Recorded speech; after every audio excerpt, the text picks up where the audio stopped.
अस्सलाम वालेकुम। Lecture 26 part B start करते हैं जी। पहले कोई 20-25 मिनट में कोशिश करके एमसीक्यू कर लेते हैं आईएफआरएस 16 के।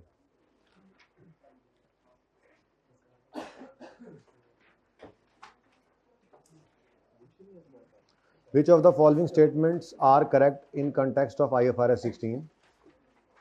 When supplier has a substantive right of substitution, then contract does not constitute a lease. सही बात है ना? जब सप्लायर के पास सब्सटेंटिव राइट हो तो वो कॉन्ट्रैक्ट लीज नहीं कहलाता। बिल्कुल सही है। When consideration for use of an asset is paid in terms of goods and services other than cash, then the contract does not। ये अजीब सी बात है, पहली बार ही देख रहे हैं हम तो। ठीक है, तो only one is correct. Lease के पूरे स्टैंडर्ड में हमने तो ऐसी बात नहीं पढ़ी थी, ठीक है ना? तो जो अजीब सी बात होगी वो फिर अलग थलग ही होगी।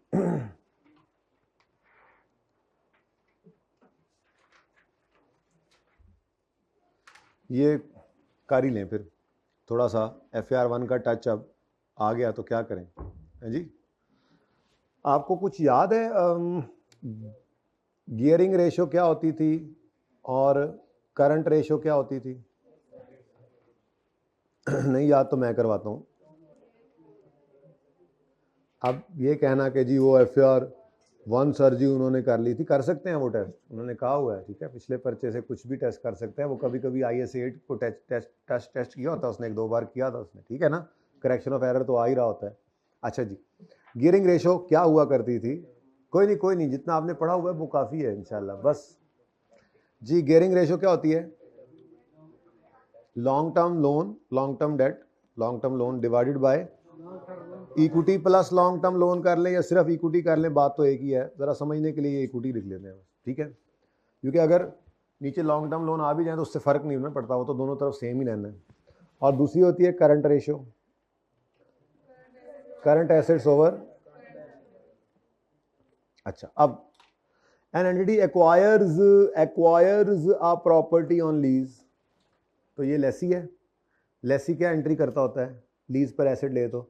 Right of use debit, lease liability credit. Okay, the lease payments are payable semi annually in arrear beginning from first year. What would be the impact of this transaction on lessee's current and gearing ratio upon commencement of lease? अब क्या entry करता है जी लेसी? पहली entry commencement पर, Lesi commencement date पर ये entry करता है right of use debit, lease liability credit. कोई ऐसे फिगर अज्यूम कर लो 100 रुपये मिसाल के तौर पर। अब ये राइट ऑफ यूज जो है ये एसेट है और लीज लायबिलिटी है, लेकिन इसके अंदर करंट और नॉन करंट दोनों पोर्शन पड़े हुआ करते थे, याद है? अब इसको जरा ध्यान में रखते हुए मुझे बताओ, जब ये ट्रांजैक्शन होगी तो एक तरफ एसिड बढ़ेगा, बोलो एसिड का बढ़ना गियरिंग रेशो को बढ़ाएगा। एसिड कौन सा है? Non current acid, long term loan को या इक्विटी को? अच्छा, करंट रेशो को देख लें, एसिड तो नहीं बढ़ा रहा लेकिन लायबिलिटी है, और उसमें भी नॉन करंट लायबिलिटी है। Non current liability long term liabilities में आती है, और अगर ये बढ़ रही है, इस एंट्री से ये लायबिलिटी बढ़ेगी, तो अगर इस फ्रैक्शन में न्यूमरेटर बढ़ रहा है तो रेशो ने बढ़ना है। Next, decrease in current ratio as well as, नहीं ये तो नहीं हो सकता, चलो दोनों देख लेते हैं। अच्छा, उसके बाद दूसरी चीज क्या है?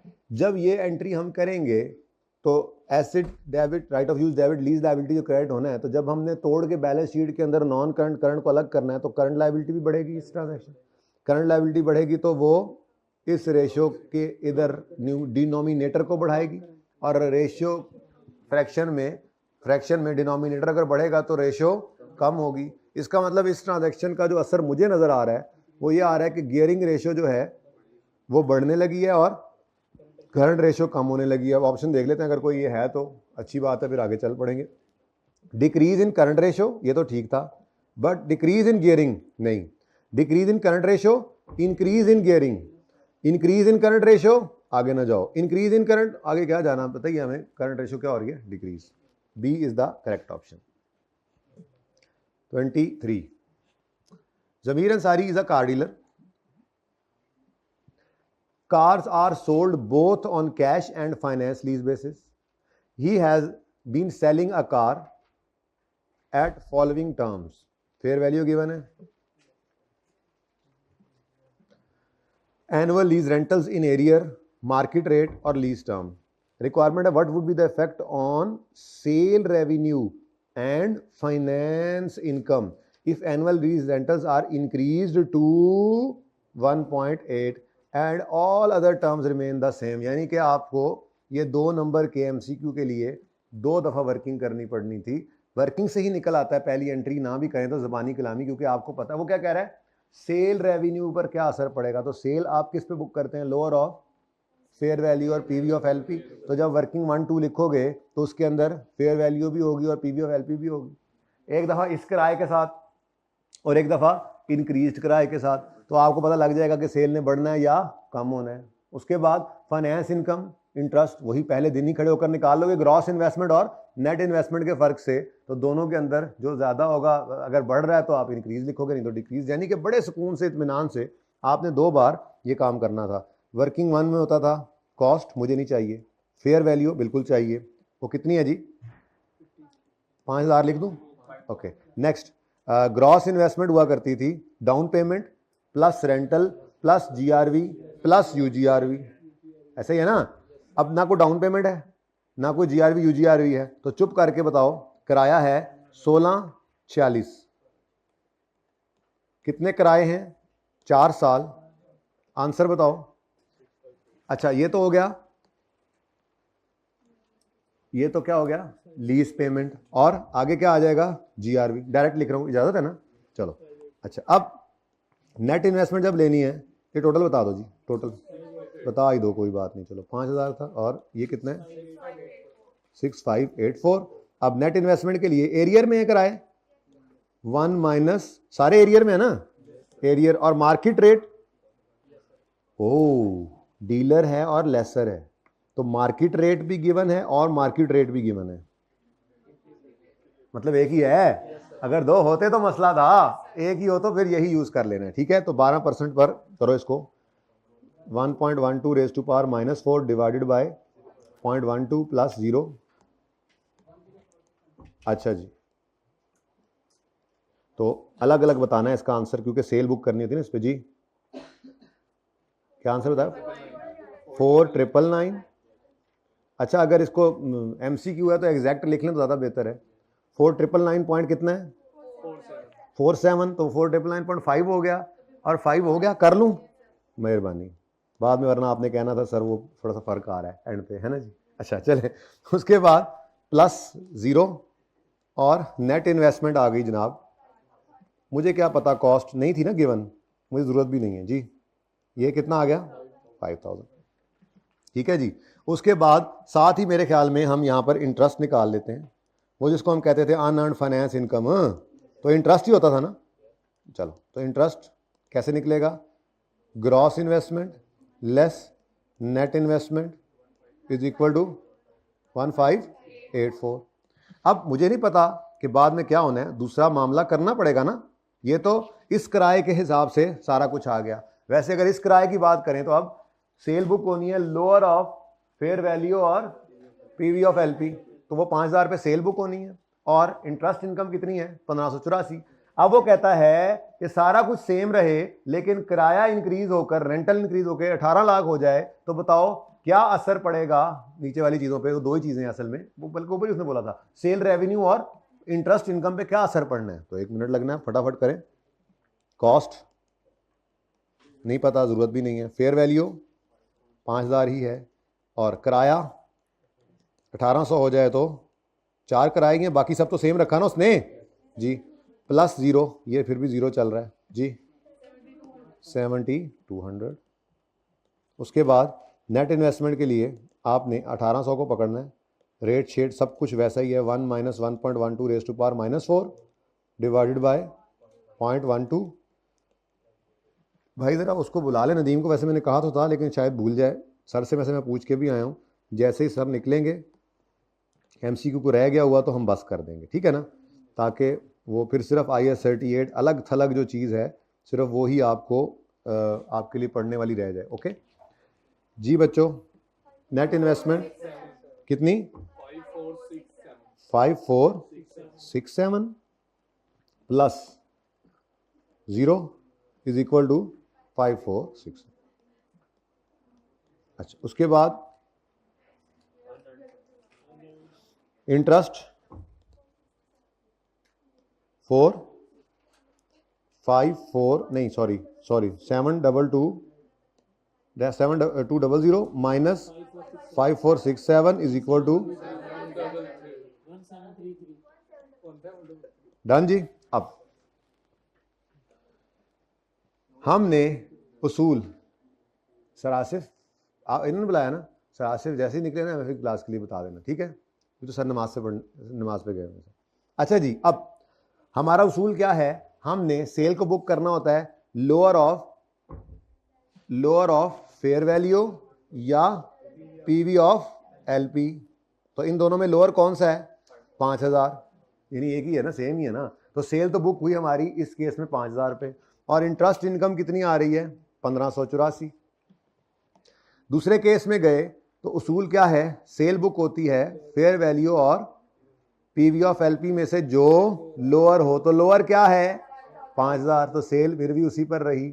ओके, और ये मैंने इसलिए राउंड करवाया था कि अगर इस केस में आते ना और वो 4999 लिखा होता, पॉइंट आप वो ना देखते, तो वो आप कहते जी वो तो 1 रुपये का उधर भी डिफरेंस आ रहा है। हालांकि आई के अपने सोल्यूशन में कहा था सेल पे कोई फर्क नहीं पड़ेगा, लेकिन इंटरेस्ट इनकम देखें तो वो इंक्रीज हो रही है। ठीक है, अब सोल्यूशन में देख लीजिएगा, increase decrease, no change in sale, increase in fair.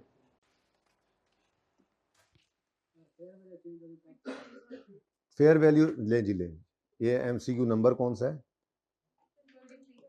23।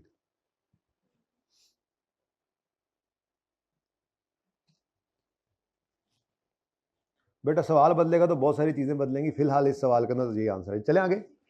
Okay जी, 22। इसका ना सोल्यूशन ओपन कर लेंगे पढ़ने के बाद, ताकि कोई वर्किंग तफसीली ना करनी पड़े। ठीक है, पहले आप पढ़ें एमसीक्यू। आपने देखें इधर, आपने देखें इधर, आप एमसीक्यू पढ़ें। कौन सा है?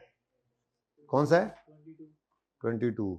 स्केड्यूल देखेंगे बाद में आके जी, रिक्वायरमेंट बाद में, चले पहले पढ़ लेते हैं। What amount of net investment in lease will be presented. सवाल लेसर का है, has leased equipment, has leased equipment, और उसकी नेट इन्वेस्टमेंट की बात कर रहा है। असल में ना नॉर्मल क्लास में याद करवा दीजिएगा, मैं सबको बता दूंगा क्योंकि ये क्लास पता नहीं कोई ले कोई ना ले। एमसीक्यूज के अंदर ये लीज रिसीवेबल को नेट इन्वेस्टमेंट कह रहा होता है। वैसे भी हमें पता है नेट इन्वेस्टमेंट का मतलब लेसर के सवालों में लीज रिसीवेबल होता है, तो एमसीक्यूज के अंदर इस तरह से कभी बोल देता है, फिर नॉर्मल क्लास में भी बता दूंगा। ठीक है, अच्छा जी, अब in this respect following information is available. Fair value of equipment है 67। अच्छा, अब वो लीज किया उसने एसेट, कहीं पे लिखा हुआ डीलर, अभी तक नहीं लिखा हुआ, खुद से नहीं अज्यूम कर लेना, नॉर्मल लेसर भी तो हो सकता है। अमाउंट रिसीव्ड ऑन 1 जुलाई 18, तो ये क्या है? डाउन पेमेंट हो गई। 4 एनुअल रेंटल्स, एनुअल इंस्टॉलमेंट्स हैं in arrear. Guaranteed residual value on expiry of lease is 10। तो present value of lease payment plus present value of UGRV, याद है ना? वैसे तो पता नहीं इसकी रिक्वायरमेंट क्या है, लेकिन चलो रिवीजन चलती जाए। स्पीड चल रहे हैं हम, इंशाल्लाह हम थोड़ी देर में फारे कर देंगे इनको। जी बोलें जी। 20 है, वहीं से ना देख लें आप, सिंपल। फेयर वैल्यू को फिलहाल इग्नोर करना है। ठीक है, ये डाउन पेमेंट और 20 के 4 रेंटल और लीज टर्म के एंड पे जीआरवी आएगा, और यूजफुल लाइफ है 5 साल। मुझे इसका क्या करना है? चेक करना है इसको। अगर लीज टर्म 4 साल है और 5 साल उसकी यूजफुल लाइफ है, तो ये तो फाइनेंस लीज बन जाएगी। चलें, ये भी पता लग गया। इम्प्लिसिट रेट कितना है? 16%, यही यूज करेंगे। अब बेसिकली वो कह रहा है नेट इन्वेस्टमेंट बताओ, लेकिन कब? 30 जून 19 पे, और कौन सी वाली? Non current. आपको कह रहे नेट इन्वेस्टमेंट कौन सी, करंट नॉन करंट होती है? दरअसल ये लीज रिसीवेबल की बात कर रहा होता है। एमसीक्यूज में उन्हें नेट इन्वेस्टमेंट के नाम से याद कर लेता है। अब काम शुरू 1 जुलाई 18 पे, 30 जून 19 पर खड़े होकर, यानी ये सारा कुछ करना पड़ेगा। इस कितने नंबर का है एमसीक्यू? नहीं नंबर लिख रहे हो, मेरे ख्याल में 2 नंबर का होना चाहिए। क्या कुछ करना पड़ेगा? PV of LP plus PV of UGRB अलग अलग करके बेशक, ठीक है, टेस्ट के लिए हमारी तरबियत ही ऐसे हुई है ना, ठीक है। नेट इन्वेस्टमेंट निकल आएगी, वो स्टार्टिंग पॉइंट होगा। पहले साल का अमाउंटिंग स्केड्यूल बनाना पड़ेगा, उससे अगला भी एक बनाना पड़ेगा, करंट नॉन करंट बाइफरकेट कर लेंगे और फिर इसके नॉन करंट का आंसर दे देंगे। देखने को मसला तो नहीं है इसके अंदर। ये down payment plus 4 rentals plus GRV, ये नेट इन्वेस्टमेंट आ गई। स्टार्ट किया इसको 2 साल के लिए, ये एडवांस वाला लिखकर 2 साल के लिए करना पड़ा। उसकी वजह ये है 30 जून 19 के नीचे लाइन लगाएंगे। ये करंट, ये नॉन करंट, रिक्वायर्ड ये था। सवाल की रिक्वायरमेंट ध्यान से पढ़नी होती है, ठीक है। इसमें टाइम ज़ाया होना था, मैंने कहा इस वर्किंग करने की जरूरत नहीं है, आपको ये आती ही है। ओके, तो 39.55 ये option D was the correct option. Which of the following is, अच्छा सवाल है जी, पढ़ें 21। विच of the following should not be included in initial cost of right of use asset? Right of use asset के अंदर मैंने आपको कहा था कि ये एक बड़ी सी देग है जैसे, ठीक है, इसके अंदर आपने पीवी ऑफ एलपी डालना होता है, इसी के अंदर आईडीसी आ रहा है, इसी के अंदर इंस्टॉलेशन आ रहा है, इसी के अंदर प्रेजेंट वैल्यू ऑफ डीकमीशनिंग या डिसमेंटलिंग आ रहा है। क्योंकि ये क्या है, ये राइट ऑफ यूज का देग है। ओके, राइट ऑफ यूज में ये सब चीजें ऐड होती थी, याद है। अब वो क्या कह रहा है, which of the following should not be included in initial cost of right of use? क्या नहीं होना चाहिए? Initial measurement of lease liability तो होनी चाहिए, present value of estimated cost of dismantling at the end of होना चाहिए, payment made to lessor before, अच्छा ये पॉइंट अभी वैसे पढ़ा नहीं हुआ, चलें, gross lease rentals payable under the, ये नहीं होना चाहिए, ग्रॉस लीज रेंटल नहीं होने चाहिए, ये सही ऑप्शन है। अब असल में चूंकि ये एक छोटा सा पॉइंट है जो पेंडिंग है, हमारी रीडिंग जो थोड़ी बहुत रहती है उसके अंदर, कि आप पेमेंट लेसर को बिफोर कमेंसमेंट ऑफ लीज भी कोई, असल में ना ये एक फॉर्मूला है,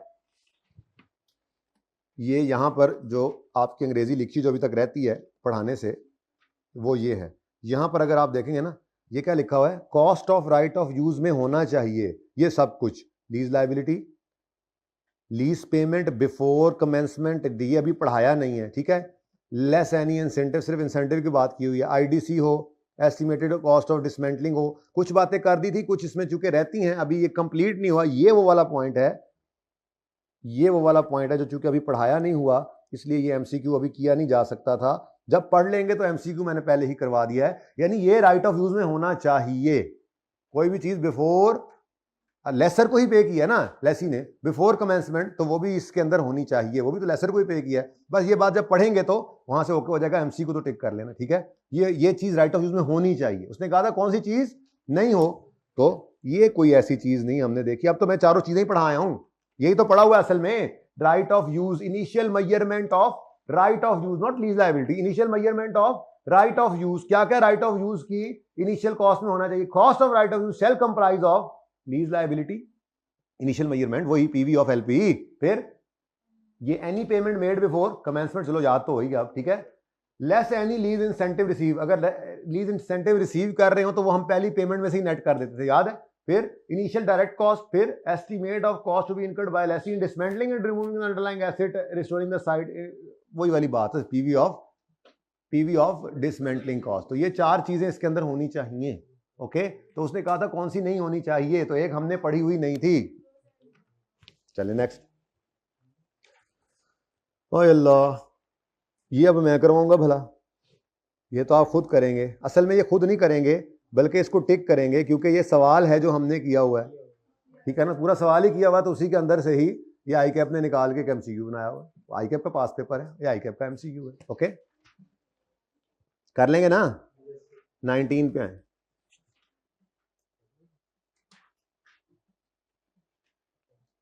DJ product deal in large office machines. It also offers such machines on lease. One such machine was leased to a customer on 1 July 2004. Its particulars are as follows. Requirement है what amount of net investment, यार ये तो अभी किया है, ये खुद करें, अब कुछ खुद भी करना है, ठीक है, कुछ मैं खुद के लिए देता जाऊंगा, वो आज कर लीजिएगा लाजमी, ठीक है। कोई डिफरेंट चीज हो तो करें ना, अभी जैसा अभी तो करके आ रहे हैं, ठीक है। 18 हमने कर लिया था, बेसिकली हमने किया था 17 और 17 जैसा ही था 18, बस रिक्वायरमेंट चेंज थी। What is the amount of net investment इसने पूछा था, और इसी सवाल के अंदर what amount shall be charge in cost of sale. वो एंट्री में से निकालते हैं ना सेल और कॉस्ट ऑफ सेल का डिफरेंस, ठीक है, तो वो कॉस्ट ऑफ सेल जो एंट्री में पड़ी होती है वो, ठीक है। तो ये दोनों हो गए थे। स्पीडें चेक की हैं हमारी, है जी, कमाल नहीं हो गया। Alpha limited लीजेस an asset with an estimated life of, ये नई चीज होगी ना, ये नहीं किया हुआ इस तरह का कोई है। अल्फा लिमिटेड लीजेस एन एसेट, निकल गए क्लास के लिए, ओके पॉज करें जी बच्चों। 16 alpha limited लीजेस an asset with an estimated life of, मुझे लग रहा था अभी 10 मिनट ही हुए उन्हें। Alpha limited लीजेस an asset with an estimated useful life of, useful life 6 साल आ गई, ये यूएल लिखा था मैंने बाय द।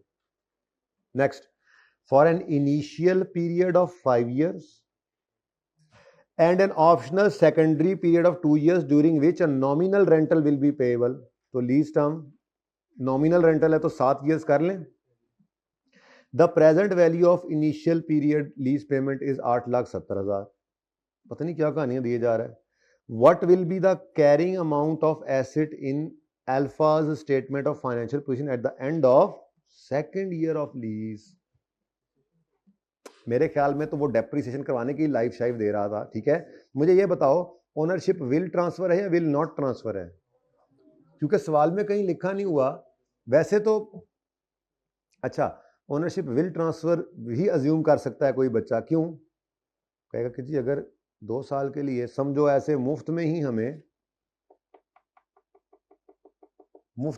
अगर मिल रहा है तो हम तो ओनरशिप ले जाएंगे, बोलो ले जाएंगे ना। अगर वो बच्चा ये अज्यूम कर ही लेता है इस एमसीक्यू में कि अगर इतने सस्ते दामों में, ठीक है माना कि बड़े सवालों में, असल सवालों में तो वो ये बात लिखता है कि जी इतने का एसेट उसको मिल जाएगा अगले 2 साल के लिए भी, तो एक्सटेंड करवाएगा या नहीं, वो रीजनल सर्टन है करवाएगा, शेर खान की तरह से।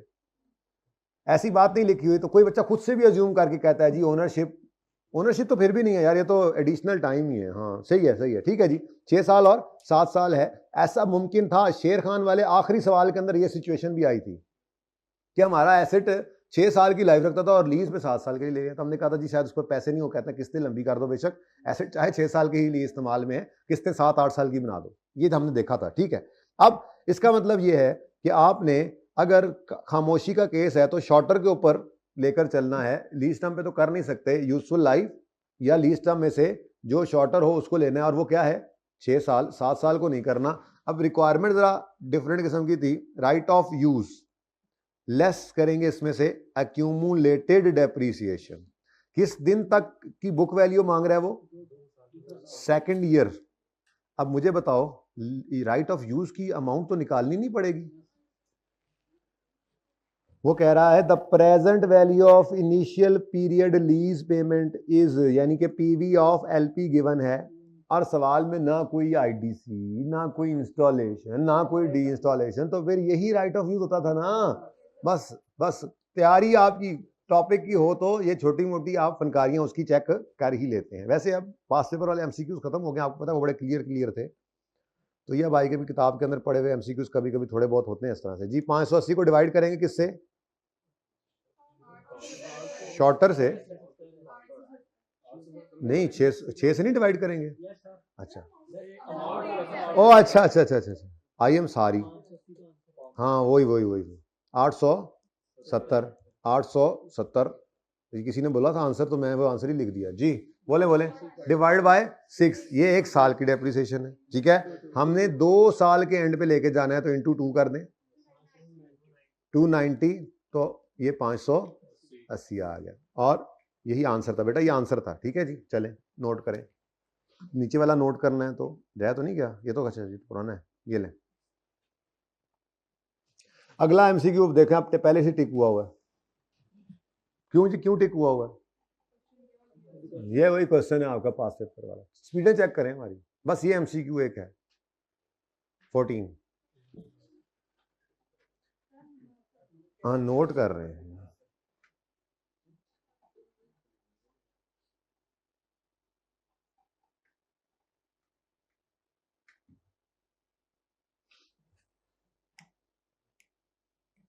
जी बच्चों 14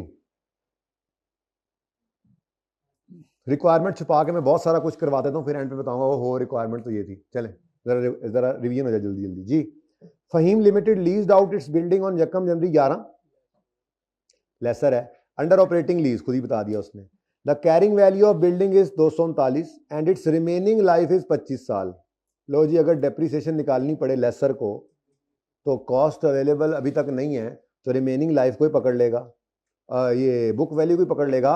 और चूंकि रिमेनिंग लाइफ गिवन है तो बुक वैल्यू को रिमेनिंग लाइफ पे डिवाइड करें या कॉस्ट को ओरिजिनल पे करें, आंसर तो सेम ही आता है स्ट्रेट लाइन में। एफएल ऑल्सो इनकर्ड, एफएल कौन है? Lessor, also incurred 11,000 as IDC. IDC तो बारों बार जनरल एंट्रीज में जाता है, जोन सी मर्जी लीज हो। According to agreement 16,000 was paid by lessee at as initial deposit, ये डाउन पेमेंट आ गई। And further rental of 10,000 per annum shall be paid at the end of next 2 years and then 32 per annum shall be paid for following 2 years। तो ये कुछ कहानी इस तरह की बन रही है। ऑपरेटिंग लीज है तो डेट और इंस्टॉलमेंट, बस ये 2 कॉलम होने। यकम जनवरी 11 पे 16,000 पे करना है, बोलो है ना कि नहीं?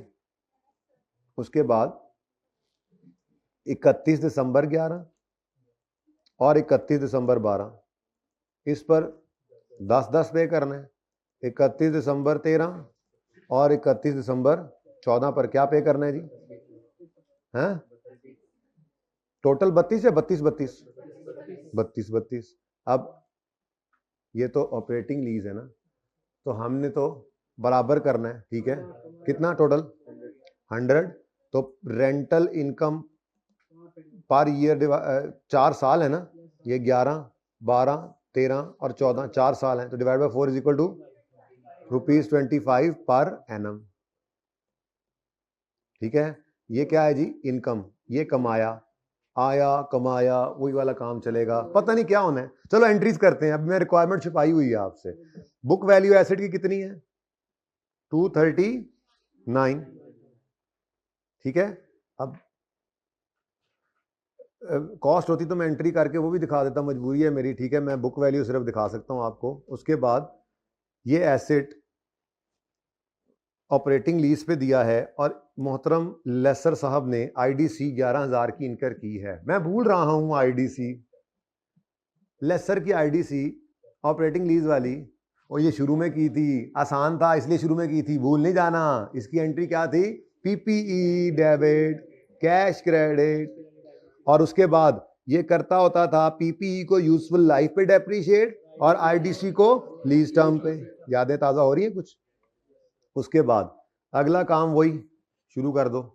ये पहली एंट्री होगी, जरा अलग कर लेते हैं, जगह जरा तंग है, ठीक है जी? बाकी तो आप आया कमाया वही वाला काम कर लेते हैं, ठीक है जी? शुरू हो जाए जी। कैश डेबिट, लीज रिसीवेबल, बल्कि नहीं लीज रिसीवेबल नहीं, सॉरी, कैश डेबिट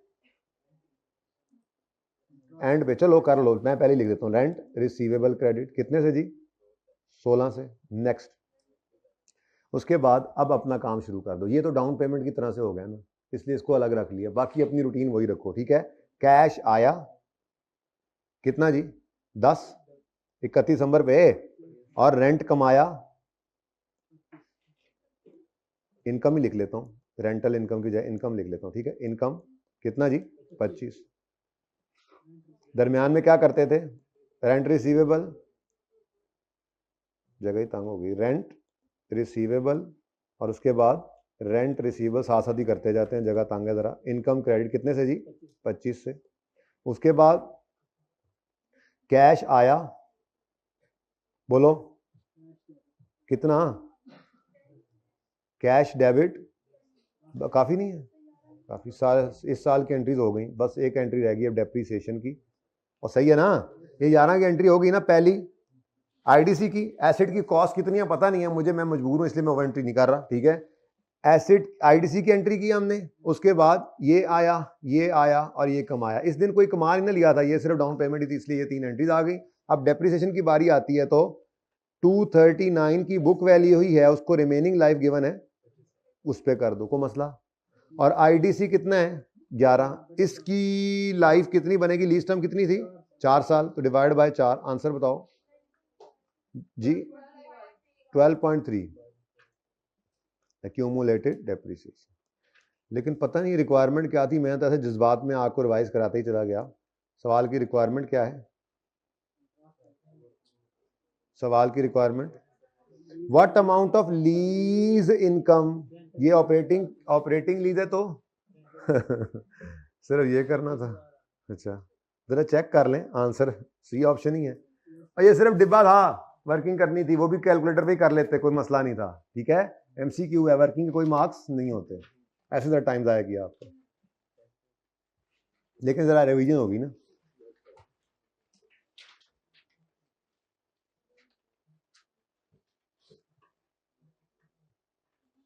तेरहवां पढ़े,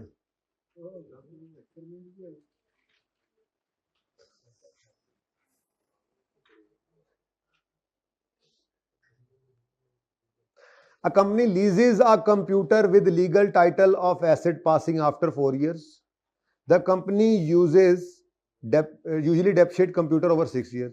Company also leases the machine for 14 years, but legal title will not pass to lessee. ठीक है, तो आगे कहता है the company usually depreciate over 20 years. Over what period of time should the computer and machine, अच्छा कहता है एक कंप्यूटर है, ठीक है जी, इसकी लीज टर्म जो है कितनी है, लीज टर्म 4 साल है, और इसकी यूजफुल लाइफ जो है वो, क्योंकि वो कह रहा है यूजुअली किस पर करते हैं वो डेप्रिसिएट, ये ठीक है ना 6 इयर्स। और दूसरा एसेट कौन सा है जी इनके पास, मशीन की लीज टर्म, लीज पे कितने अरसे के लिए 14 साल, और यूजुअली। अच्छा अब अगली बात, हमारा सवाल तो होता था ओनरशिप विल ट्रांसफर या नॉट, ठीक है, ओनरशिप विल ट्रांसफर, ये हमारा सवाल होता था, उसने क्लियरली बताया हुआ है जी। कंप्यूटर के बारे में कह रहा है legal title, company lease the machine ऊपर है, legal title of asset passes, ownership will transfer, अगर ओनरशिप ट्रांसफर हो रही हो तो फिर डेप्रिशिएट करेंगे over useful life of 6 years. और कंप्यूटर के बाद मशीन की बारी आई तो उसने कहा ओनरशिप ट्रांसफर नहीं होनी, अगर ट्रांसफर नहीं होनी तो शॉर्टर पर, और शॉर्टर क्या है 14। देखें इसका कौन सा ऑप्शन बन रहा है, शॉर्टली, सीटा भाई कह रहे हैं, ये ज्यादा अच्छा लगा मुझे, सीटा, अल्फा बीटा सीटा डीटा।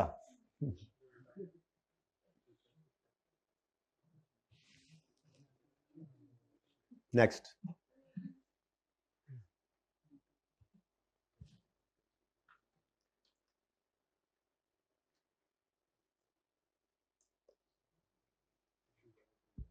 अब लंबी क्लास आप खुद कर रहे हैं, मैं तो जलाल leasing gave a plant under finance lease on Yakam January 11 under finance lease. Requirement है what is the amount of net investment in lease to be presented, ये तो हो गया, मतलब इस जैसा एक हो गया ना, खुद करें 11वें पे आए। Which two of the following are disclosure requirements relating to lesser जहन में लाना है, सेलिंग प्रॉफिट और लॉस, बिल्कुल जिसको हमने जीपी कहा था या सेलिंग प्रॉफिट कहा था, लेसर में ही डीलर मैन्युफैक्चरर लेसर भी आता है, तो ये लेसर का डिस्क्लोजर होता है। वैसे मैंने पढ़ाया नहीं, थोड़ी ज्यादती ये है, वो जो एक सफ़ा है ना वो लिखा हुआ बस हर रोज ही आगे जा रहा है कि मैंने आपको पढ़ाना है, लेसर के डिस्क्लोजर्स को एक दफ़ा सिर्फ नज़र दिलवानी है, लेकिन इतना तो आपको पता है, अकाउंटिंग तो आपको आती है ना, जीपी रिकॉर्ड करता है डीलर मैन्युफैक्चरर लेसर, तो ये उसका डिस्क्लोजर है। Income from sub leasing right of, ये राइट ऑफ यूज तो होता ही लेसी के लिए। फिर reconciliation of undiscounted lease payment to net investment, बिल्कुल। Charge related to short term, ये तो है ही किसकी, चलें आगे, हाँ जी खुद करें, बड़े बड़े सर छोड़ी जा रहे हैं और छोटे छोटे, यार ये तो कुछ भी नहीं, हमने बड़े बड़े सवाल किए हैं, उनके अंदर ये कई बार किया है, खुद कर लेना ना यार, कुछ नहीं होता। नंबर 9 करो। IFRS 16 लीजेस, असल में ये टेक्निकल वाले करा रहा हूँ, बाकी तो कैलकुलेशंस हैं छोटी छोटी, करके देख लेना, अगर नहीं हो तो मैं भी अच्छी मैं कड़ा ना चलना। IFRS 16 लीजेस परमिट्स, मर जाना एक अलग बात है, उस पर फिर माफ़ी दे देना, ऐ ना हो अगे फड़ा हुआ नहीं भाई, वो उससे फिर मेरा कसूर कोई नहीं होगा। IFRS कहते अल्लाह माफ़ करे सर, सेशन ख़त्म होने से पहले नहीं जो भी आपने, भाई किसी के बस में थोड़ी होता है। IFRS 16 leases permits certain assets to be exempt। कौन से हैं वैसे आपके ख्याल में? भाई एग्जेम्पशन जो है वो सिर्फ मिलती है किसको? इनिशियल इग्निशन से लेसी के केस में, याद है ना, सिंप्लीफाइड अप्रोच, शॉर्ट टर्म और लो वैल्यू। तो वो कहता है कि कुछ एसेट्स को वो एग्जेम्प्ट करता है राइट ऑफ यूज की रिकग्निशन वाली ट्रीटमेंट से। Which of the following are not be permitted, would not be permitted to be exempt, यानी जो लो वैल्यू शॉर्ट टर्म नहीं होंगे वो नहीं होंगे permitted. Vehicle which with cost of 9 lakh leased for, माना कि 9 मंथ्स है, शॉर्ट टर्म तो है लेकिन लो वैल्यू नहीं है, तो शॉर्ट टर्म लीज सिर्फ है, लो वैल्यू नहीं है। जब लो वैल्यू नहीं है तो शॉर्ट टर्म होने की वजह से एग्जेम्पशन मिल जाएगी इसको। दो चीजें थी ना, या दोनों इकट्ठी होनी जरूरी नहीं थी ना। शॉर्ट टर्म है, लो वैल्यू नहीं है, कोई मसला नहीं, एग्जेम्पशन में चले जाओ। लो वैल्यू है, शॉर्ट टर्म नहीं है, कोई नहीं, एग्जेम्पशन में चले जाओ। ना शॉर्ट टर्म है ना लो वैल्यू है, फिर फंसोगे, फिर कोई एग्जेम्पशन नहीं है। तो ये शॉर्ट टर्म है। वो क्या कह रहा था, जिनको अलाउ करता है वो बताओ, नहीं जिनको नहीं अलाउ करता वो बताओ। इनको तो अलाउ करता है, इनको तो अलाउ करता है, शॉर्ट टर्म है तो इसको एग्जेम्पशन की इजाजत है। Next, telephone system which cost 45,000 released for, ये है तो 24 का लेकिन लो वैल्यू है, इसको भी अलाउ करता है। उसने कहा है बताओ कौन सा अलाउड नहीं है, तो ये लो वैल्यू एसेट होने की वजह से अलाउड है। व्हीकल, ये आखिरी पढ़ो। An item of furniture, furniture भी एक लो वैल्यू एसेट ही होता है टेलीफोन सिस्टम की तरह से, कॉस्ट भी उसने बताई है। लीज फॉर, अगेन ये क्या है, लो वैल्यू है, इसको तो एग्जेम्पशन अलाउड है, ठीक है। उसने कहा है कौन से को अलाउड नहीं है। आगे कहता है vehicle with original cost of 9 lakh, current market value is, ये तो देखनी नहीं होती थी, याद है पढ़ा था हमने, वो जब लो वैल्यू शॉर्ट टर्म पे एक सफे पढ़ा था। आपको क्या याद होना, ईद से एक दिन पहले हमने पढ़ा था, आपको क्या याद होना, आपने तो लेक्चर अभी तक नहीं लिया होना, क्योंकि आपका बाद में काम चल पड़ा होना, आपने चलना दो यार, लगता है सर ने गोली गोली कराई सी। यही वो 1-2 नंबर है जो पर्चे में हाथ दे देंगे। जो लेक्चर रहे थे वो ले लो, अभी भी संडे आ रहा है, ये अब संडे आ गया है, ले लो वो लेक्चर। दिल की बातें नहीं जान लेते, पता होता है अपने बाला दा जी। तो मुझे पता है ना, मुझे पता है, ईद से पहले छोड़ गया। अब जी जैसे शक्ल निकाल के ऐसे बैठा था, ये क्या बात कर रहे हैं सर, मुझे नहीं समझ लगनी थी कि ये बात जो क्लास में बिल्कुल पढ़ाई हुई है, क्लियर कट, बड़ी बहस की थी उस दिन, और ये 1-2 नंबर के एमसीक्यूज वहां से तैयार हो गए थे हमारे, तो आपके तो रह गए हैं ना, तो आप कर लें, ठीक है, इससे पहले कि बहुत देर हो जाए। तो व्हीकल की ओरिजिनल कॉस्ट देखनी है, करंट मार्केट वैल्यू नहीं देखनी है, तो ना तो ये लो वैल्यू है, और दूसरा ना ही 24 महीने होने की वजह से शॉर्ट टर्म लीज है। तो ये जो दोनों शर्तें पूरी नहीं हो रही जिसकी, इसको स्टैंडर्ड अलाउ नहीं करता कि वो रिकग्निशन एग्जेम्पशन में जाए, तो सीटा इज द करेक्ट ऑप्शन। क्या चुप, कौन सा करवाया अभी मैंने, चलो 8, 7, 6 खुद कर लेना, और बताओ 5 पे आ जाओ। और इससे स्पीड अब मैं नहीं लगा सकता, आप लोग बस तो बस ठीक है, 5 में पे आ जाओ। Note, do this MCQ after IAS 8, तो वो रिवाइज कर लेना ना जरा। अच्छा जी, अभी मैंने नहीं करवाया, मैंने जो छोड़े हुए हैं वो कर लेंगे इंशाल्लाह। IAS 8 ना असल में रिवाइज होना है।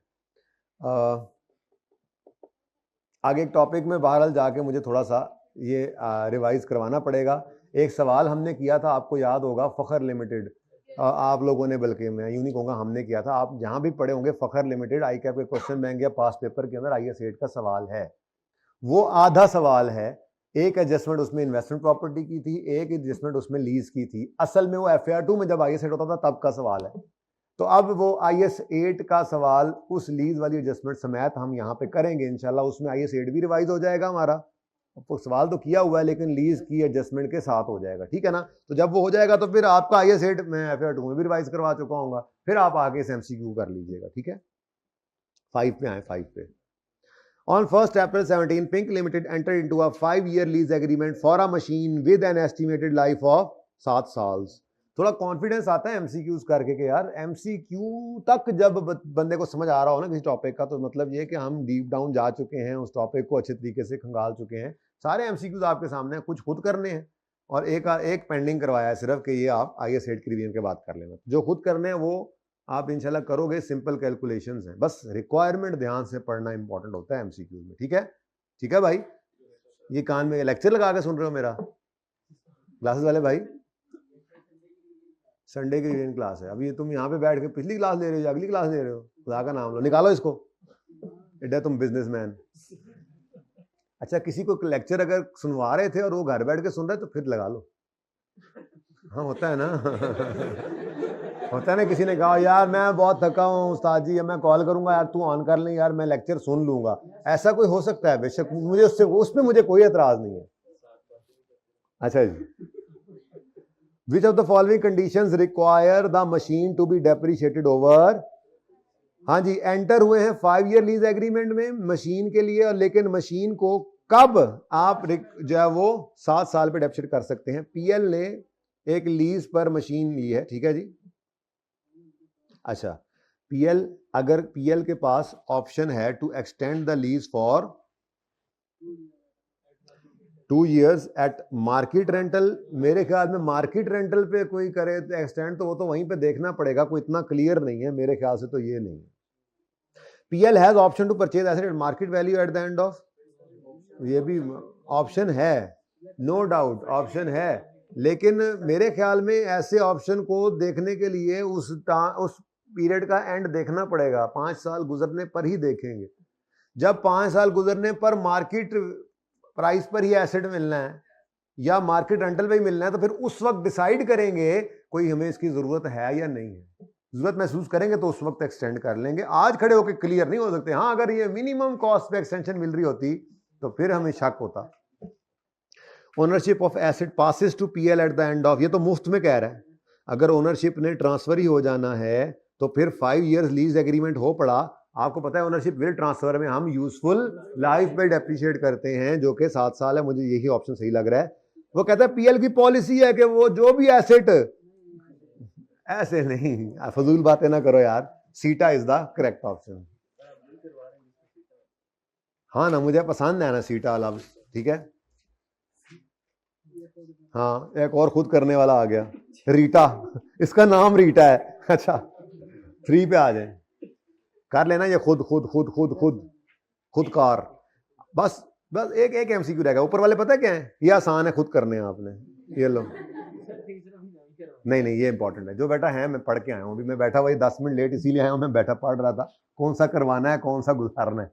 लेकिन वो गुजारना मैंने है क्योंकि मेरा पर्चा पास है और मुझे ये पता है कि आपको मैंने ये पढ़ाया हुआ, आप आराम से कर सकते हैं। लेकिन आपको ये पता नहीं है, अभी ये करेंगे तो पता लगेगा कि आपको ये पता है कि ये क्या है। ठीक है, अंधा एतमाद नहीं करना, देख लेना। खुद का मतलब खुद करो।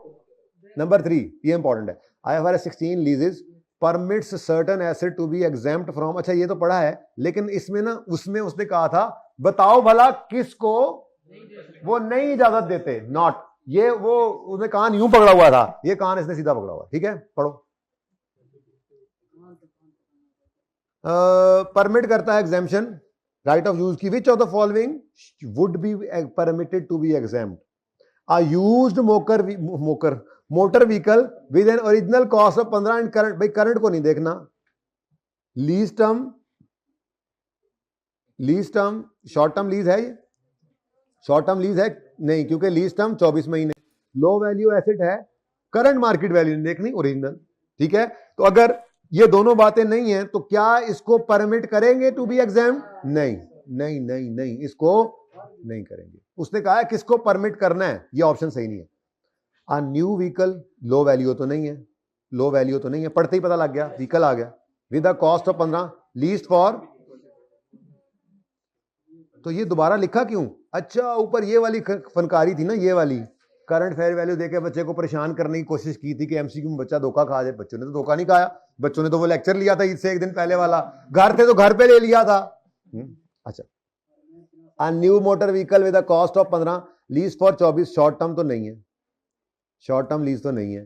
To be rented to customer on daily low value, oh sorry sorry sorry, low value तो नहीं है, मैं कह रहा था ये असल में शॉर्ट टर्म तो है। अब कोई एक भी हो जाए, ये daily basis, okay okay okay okay okay okay, short term भी नहीं है, रेंटल सिर्फ डेली है, कोई नहीं मसला, अच्छी बात। न्यू मोटर व्हीकल, चलो लब भी गया, फिर चले 1 और 2 कर लेना, ठीक है। चलें जी, अब हम स्टार्ट करते हैं IS 38 का सवाल जो मैंने असल में करवाना था, ये तो ऐसी गपशप थी। चलें शुरू करें, पार्ट 2। अब इसका क्या, पार्ट पहले ही पार्ट भी है, फिर पार्ट 2। उस्मान को ढूंढने दो कहां से IS 38 का सवाल शुरू होना है, ढूंढते ढूंढते ही MCQ कर जाए शायद। यार यहां पे एक सेब वाला सवाल होगा, एप्पल लिमिटेड।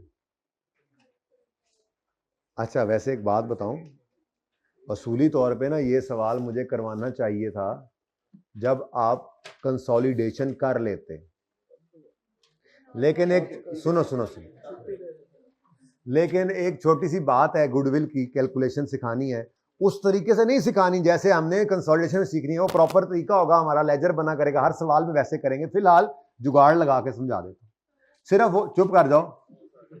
अब ये इसलिए करवा रहा हूं कि अब MCQs के लिए बुला लिया आप लोगों को, और 3:30 तक का टाइम लिया हुआ, तो आधे घंटे में मैं ये डिस्कस कर लेता हूं, कर आप लोग लीजिएगा, ठीक है। 3:30 छुट्टी दे दूंगा। नोट बनाने का टाइम निकल आया, 1 मिनट में बना देंगे ऐसे गंदा मुंदा करके, और अगर नोट बनाने का टाइम ना मिला तो क्योंकि डिस्कशन हो जाएगी, तो नोट आप बना लेंगे, मैं कल मंडे को चेक कर लूंगा, ठीक है। ऑप्शनल है, पेपर से पहले पहले करना है, इसलिए आज ही कर लीजिएगा या कल। 256 पढ़ाने के लिए कितना जोर लगाना पड़ता है इनको, कौन सी कौम आ गई है अब मार्केट में। ओपन करें सवाल, पढ़ें रिक्वायरमेंट। वैसे तो मैंने 2 IS 38 के सवाल प्लान किए हैं। अब आप लोग अगर 9 ज्यादा करेंगे ना तो मैंने फिर 4 बजे तक पढ़ाना और दूसरा भी करा देना है। मैंने चूंकि MCQs एकदम से आज प्लान किया, अभी मैंने इसलिए बैठ के पढ़े कि कौन से करवा दूं, तो वो एक सवाल मैंने स्किप कर दिया। आपको याद होगा मैंने आपको कहा था हफ्ता पहले, 2 मैंने क्वेश्चंस करने IS 38, वो 2 से 1 क्यों हुआ है? आप लोगों के लिए, सिर्फ आप लोगों के लिए कि मैंने MCQ IFRS 16 के करवा दिए, चलो माफ कर दो। आप लोग राजी तो होते नहीं है ना। मैं अगर 2 ना करवाऊं, 1 MCQs करके छुट्टी दूंगा, आप लोगों ने फिर भी नाराज जाना है, MCQs के लिए बुला लिया हमें, एक्स्ट्रा पढ़ा दिया हमें। इसलिए भाई ये सवाल तो होगा, ये तो होगा।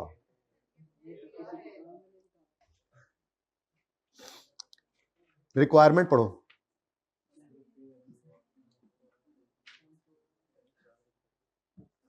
वो होमवर्क याद है ना, कौन सा भला, वो लीज का जो मैंने सवाल दिया आज 18 को, जो आखिरी में से है, हाँ वो ना भूलना, बड़ा इंपॉर्टेंट सवाल है, very beautiful question. I am telling you, वो दोनों तरीके से करना है ना, लेसर और लेसी से, और बड़ा टेक्निकल 2-3 चीजें उसमें ऐसी हैं कि परेशान करते हैं वो, लेकिन आपने बगैर सोल्यूशन देखे एक बार कर डालना सारा। Prepare a note of intangibles for including consolidated. अच्छा जी ठीक है, वो होती होंगी, कुछ होती होंगी, हमें क्या, हमने तो नोट बनाना है, इंटेंजिबल का बनाना है, वो जोन सी मर्जी स्टेटमेंट में बन रहा है वो एक जैसे ही बनेगा वो नोट, ठीक है। Apple Limited is in the process of finalizing its financial statements and, छोड़ो ये बाद में देख लेंगे, for the year ended 30 June 2018 following information pertains to groups intangible assets। लिखा रहे, लिखे हमें क्या होता है। on 30 जून 17 हमारा ईयर एंड जिस पे नोट कह रहा है 30 जून 18 है, और उसने कंपैरेटिव नहीं कहा तो खुद से नहीं बनाएंगे, उसने कहा टोटल कॉलम भी ना बनाओ तो नहीं बनाएंगे। अच्छा जो दूसरा सवाल मैंने प्लान किया था ना IS 38 का, वैसे बता दूं उसमें बोरिंग कॉस्ट मिक्स हुआ है। अब आपकी मर्जी है, इसमें वीकेंड में ना सी अगले वीक में किसी वक्त कर जरूर लेना। पता है क्या, एक आधा और भी कॉन्सेप्ट है FAR 1 का उसके अंदर ना, तो फिर आपका वो रह जाए रहता, अच्छा नहीं लगता। FAR 1 वाली पढ़ी हुई चीज बिल्कुल ही भूल जाओ आप, हैं।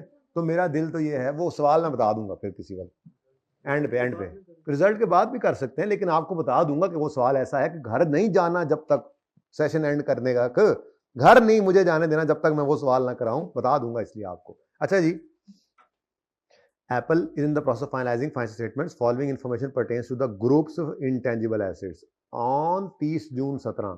ये पिछले साल का एंड है, हमारे साल का पहला दिन, ऐसा ही है। यकम जुलाई 17 से 30 जून 18 हमारा साल है ना। On 30 June 17 revalued amount of ALs licence and related revaluation surplus were 450 and 30 million respectively. Revaluation model use हो सकता होगा तो उसने किया हुआ है। लाइसेंस को उसने रीवैल्यूएशन सरप्लस पे शो किया हुआ है और रीवैल्यूड अमाउंट दिखा रहा है, मतलब रीवैल्यू हुआ होगा तो ये सब कुछ हुआ है ना। इसके गले नहीं पड़ जाना भाई, कहाँ एक्टिव मार्केट क्या है वो कहाँ, भाई ओपनिंग में बता रहा है वो, ओपनिंग में एसेट की रीवैल्यूड अमाउंट है और ओपनिंग में सरप्लस पड़ा है, मतलब पहले कोई सरप्लस आया होगा जो पड़ा हुआ है अभी ओपनिंग डेट पे। ठीक है, मैं वैसे इंटेंजिबल का नोट बना रहा हूँ ना। ठीक है, वैसे जिसको परेशानी हो ना थोड़ी सी इससे, वो रीवैल्यूएशन मॉडल को पीपीई के अंदर देखने से बिल्कुल परेशान ना हो। आपने जो रीवैल्यूएशन IAS 16 वाली FR1 में पढ़ी थी वो इंशाल्लाह हम रिवाइज करेंगे, टिका के करेंगे। उसकी वजह मजबूरी है हमारी, क्योंकि वही वाली वर्किंग जो है 2 कॉलम्स के इजाफे के साथ हमारे अगले टॉपिक IAS 12 में आ रही है। रीवैल्यूड एसेट होगा, IAS 12 आएगा, टैक्स इग्नोर नहीं होगा, तो जो 2 कॉलम्स बनते थे ना 3 बल्कि एसेट सरप्लस P&L, उसके आगे 2 कॉलम और नए पड़ेंगे। 5 कॉलम वाली वर्किंग वो करनी है, तो 5 वाली वर्किंग करने के लिए पहले 3 वाली रिवाइज करवानी पड़ेगी। तो इसलिए आप गम ना करें, रीवैल्यूएशन रिवाइज करवाई जाएगी आपको IAS 16 वाली, FR1 वाली। ओके,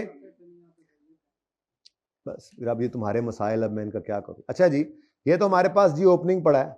अब हम नोट को दिमाग में रख के चल रहे हैं। हमें एक तो पता लग गया कि लाइसेंस ने आना है, ठीक है जी, एक एसेट है, और वो है भी कौन से मॉडल पे, रीवैल्यूएशन मॉडल। नेक्स्ट, ऑन यकम जुलाई 17 साल के पहले दिन, AL acquired entire share holding of mango. PTCL ने यूफोन को, हमारी एग्जांपल है ना पहली कंसोलिडेशन किताब के अंदर, वो यही है। ठीक है, PTCL ने यूफोन को एक्वायर कर लिया। अब यूफोन को एक्वायर करने का मतलब ये होता है कि यूफोन के सारे एसेट्स वगैरह, यानी पूरा यूफोन ही ले लिया इन्होंने। अब इसके अंदर यूफोन का के टेंजिबल एसेट्स भी होंगे, PPE वगैरह। ठीक है जी, इसमें यूफोन की कोई मिसाल के तौर पे यूफोन का कोई इंटेंजिबल की मिसाल ले लें, इनका अपना कोई पेटेंट पड़ा होगा मिसाल के तौर पे।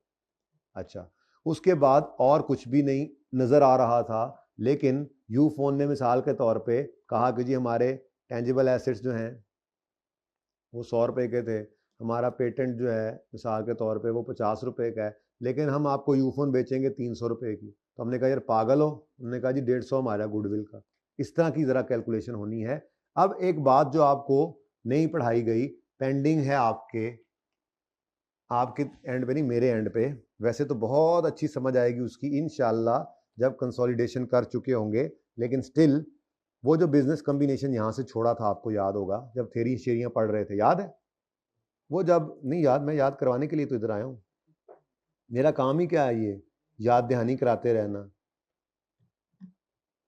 यहाँ पे वो जहाँ पे वो एक्सचेंज और गवर्नमेंट ग्रांट की बात होती है ना, बीच में हम कुछ छोड़ गए थे, उस बीच वाली लाइन कहानी में सिर्फ एक लाइन पढ़ानी है, क्योंकि असल कहानी तो उसकी इंशाल्लाह जब कंसोलिडेशन का चैप्टर पढ़े, पूरा महीना लगना है, तो हम वहाँ पे पढ़ेंगे।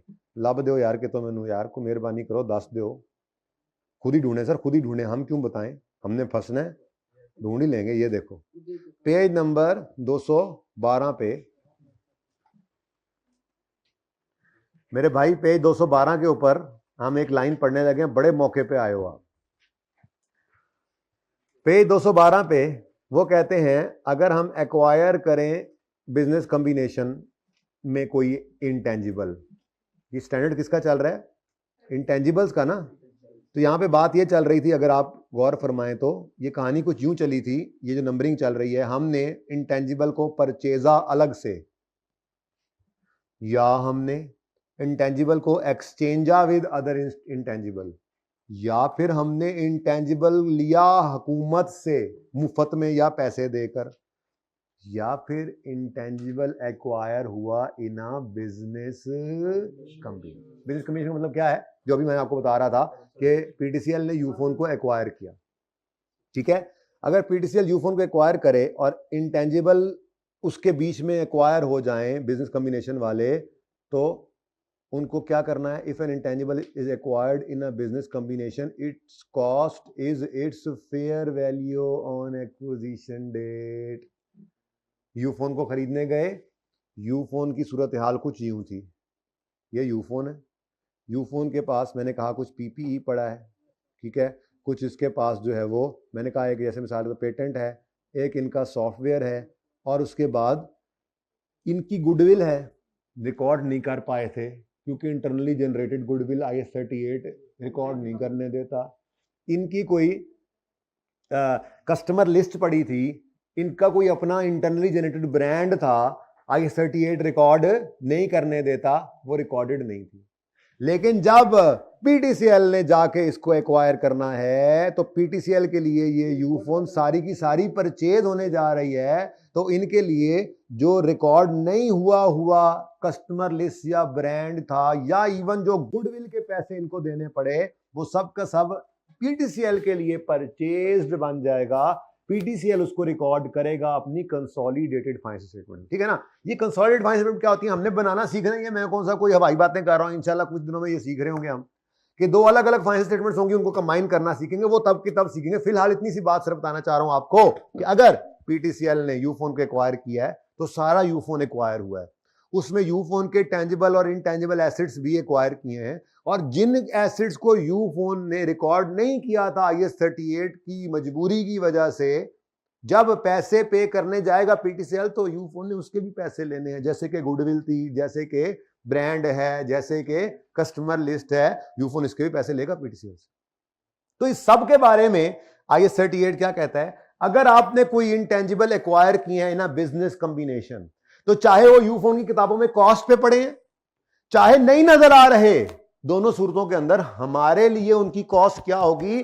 जिस दिन एक्वायर करने गए यूफोन को, उस दिन की उसकी फेयर वैल्यू। इतनी सी बात पढ़ानी थी आपको, बाकी सवाल में कोई जान नहीं है। चलें सवाल पे। पहले वाला पॉइंट तो हो गया ना, वो तो लाइसेंस था, वो ऑलरेडी था। एल्स लाइसेंस है, एप्पल्स लाइसेंस है, ठीक है ना। अगली बात क्या है? 1 जुलाई 17 को, साल के पहले दिन, ये इंशाल्लाह कंसोलिडेशन में साल के दरमियान में बहुत कुछ किया करेंगे, कभी एक्वायर कर ले, कभी वो उस टॉपिक की बात है, फिलहाल इसकी तरफ है। On 1 July 17 Apple acquired entire share holding of mango, सारी की सारी हमने मैंगो खरीद ली, ठीक है, फॉर ₹1950 मिलियन। पेड कितना जी? 1950। आगे, fair values of net assets appearing in Mango's books on acquisition date, acquisition जिस दिन हमने उसको खरीदा है, आर गिवन बिलो। सॉफ्टवेयर है 100 मिलियन ईच और 200 है, तो इसका मतलब 2 सॉफ्टवेयर होंगे, 2 होंगे ना, ठीक है। तो इस 1950 जो हमने पे किया है, इसके अंदर हमने सॉफ्टवेयर के लिए कितने पे किए हैं? फेयर वैल्यू है ना, क्या कह रहा है ये? Fair value. और उसके बाद कहता है अदर नेट एसेट्स। बेटा ये अदर एसेट्स हैं, प्रोबेबली ये कितने, वैसे कितने, ये प्रोबेबली टेंजिबल्स होंगे। उसने तोड़ फोड़ के इसलिए नहीं बताए क्योंकि हमसे वो नोट इनटेंजिबल्स का बनवा रहा है, तो मुझे इसको सिर्फ पैसे देने की हद तक देखना है कि 1950 में मैंने 1545 अदर एसेट्स के पे किए हैं, बाकी इससे अलावा मुझे इसकी जरूरत नहीं होगी। आगे बढ़ें जी, ये पॉइंट हो गया ये कि 1 जुलाई को एंटायर शेयर होल्डिंग 1950 की खरीदी है, और एमएल्स बुक्स के अंदर एक्विजिशन डेट पर जो है वो एक सॉफ्टवेयर, 2 सॉफ्टवेयर पड़े थे 200 के, और बाकी एसेट्स जो हैं वो 1545 के, अभी बराबर नहीं है। अब आगे बढ़ते हैं, आगे वो कहता है in respect of acquisition of Mango following information is also available. पहले दूसरा बुलेट पढ़ो, on acquisition date fair value of MLs customer list.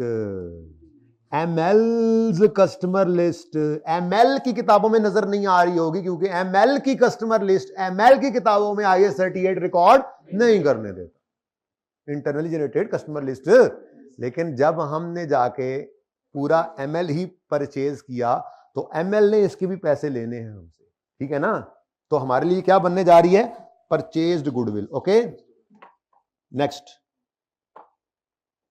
Tyre puncture हो गया। जी ओके लग गया। अच्छा जी, तो ये 20 मिलियन जो है ये जनाब कस्टमर लिस्ट के पैसे भी हैं। कस्टमर लिस्ट, एमएल की कस्टमर लिस्ट होती होगी उसकी किताबों में, नहीं रिकॉर्ड, हम तो करेंगे। फेयर वैल्यू कितनी है इसकी, क्योंकि आज हमारे लिए इसकी कॉस्ट क्या है, आज हमारे लिए मैंगो के हर इंटेंजिबल की कॉस्ट है उसकी आज की फेयर वैल्यू। पढ़ने आई हुई है मक्की भी, ठीक है जी। नेक्स्ट आगे कहता है till acquisition ML had incurred research and development cost of 80 million. सिर्फ पॉइंट ये, अगला तो ऐसे सवाल आपके वो ये भी था। अच्छा जी, अब जाहिर है ये पास पेपर का सवाल है ना, तो पास पेपर में 14 नंबर का ये सवाल आया है। ये तो जब कंसोलिडेशन पढ़ लेंगे ना आप, तो ये बच्चों वाली एडजस्टमेंट है। खुद देखें आप, बगैर कंसोलिडेशन पढ़े हम थोड़ी सी बात करके इसको कर पा रहे हैं, तो जब पूरा महीना कंसोलिडेशन कर चुके होंगे तो आपका क्या लेवल होगा जी। तो till acquisition ML has incurred research and development of 80 million on product ABC. ML had not recorded this as an asset because criteria for recording for internal net intangible was met on July 17, जिस दिन उन्होंने वैसे ही खरीद लिया है Apple वालों ने। तो कहता है इससे पहले क्राइटेरिया मीट नहीं हुआ था। तो ये 80 मिलियन जो है ये कॉस्ट थी R&D की, cost of research and development, याद है ना। अब ये ML ने क्यों नहीं रिकॉर्ड की हुई, क्राइटेरिया मीट नहीं था। अब जब हम खरीदने जाएंगे, याद आ रहा है परचेज R&D, तब छुट्टियां नहीं करते थे तुम, तब सब कुछ याद है तुम्हें। यही कह रहा हूं, पढ़ लो लेक्चर ईद से पहले वाला जो छोड़ा हुआ है जी। हम किसी की R&D को आर हो चाहे डी हो, याद है हम जब खरीदते थे तो मैंने कहा था उस दिन जितने की खरीदी है वो आपके लिए है, वो आपके लिए इंटेंजिबल है, और उसके बाद उसमें मजीद आर और डी अलग अलग कर लेना जो आप खुद करो। बाकी तो जो आर हो या डी हो खरीदा है वो आपके लिए परचेज्ड R&D है, इंटेंजिबल है। याद आया कुछ कि दिखाऊं जाके, कुछ याद आ रहा है ना। ये इसीलिए I38 कुछ दिन बाद रखा था कि जरा भूल रहा होगा तो चलो रिवाइज हो जाएगा सर, ठीक है। अब इंपॉर्टेंट थिंग इज ये कॉस्ट है जो ML इनकर कर चुका था ऑन दिस डेट, यानी एक्विजिशन डेट। टिल एक्विजिशन ये हुआ, और ऑन दिस डेट यानी जिस दिन एक्विजिशन हुई है, AL एस्टिमेटेड, एप्पल को लगता है कि fair value of this R&D was 95। मुझे बताओ कॉस्ट 80 हम लेंगे या फेयर वैल्यू 95। अभी तो पढ़ा के आ रहा हूं कि हर इंटेंजिबल जो बिजनेस कॉम्बिनेशन में एक्वायर होगा वो उसके लिए हमारी फेयर वैल्यू ही हमारी कॉस्ट है, ठीक है। तो इसका मतलब इस 1950 में से उन्होंने हमसे क्या है ये R&D है, मैं प्रोडक्ट ABC भाई कह रहे हैं, चलो ठीक है, प्रोडक्ट ABC ही था, कैसे बोल दिया। अच्छा ये AL estimate fair value of research development work on ABC, ठीक है, ABC प्रोडक्ट ABC, इसकी फेयर वैल्यू 95। हाँ जी, 1950 पूरा हुआ, अभी भी नहीं हुआ। अच्छा जरा मुझे बताओ, टोटल करो जरा, 200 जमा 1545 जमा 20 जमा 95, 1860 वाली चीजों के पागल हैं कि हम 1950 दे रहे हैं। हाँ, उन्होंने कहा ये सब तो हो गया ना, लेकिन हमें फिर भी कम लग रहे हैं, हमारा एक नाम भी है, हम इतने अरसे से इस बिजनेस में, हमारे अपनी कस्टमर बेस है, लोग जानते हैं। यूफोन तुम ही तो हो, पता है ना तुम्हें भी, मुझे भी पता है। देखो तो यूफोन को अगर PDCL ने खरीदा है तो यूफोन का नाम भी है, उन्होंने सर्विसेज दी है इतना अरसा, तो उनका जो नाम है उसके भी वो नाम ही काफी है, ठीक है। इसका मतलब बैलेंसिंग फिगर क्या आएगी, गुडविल होगी।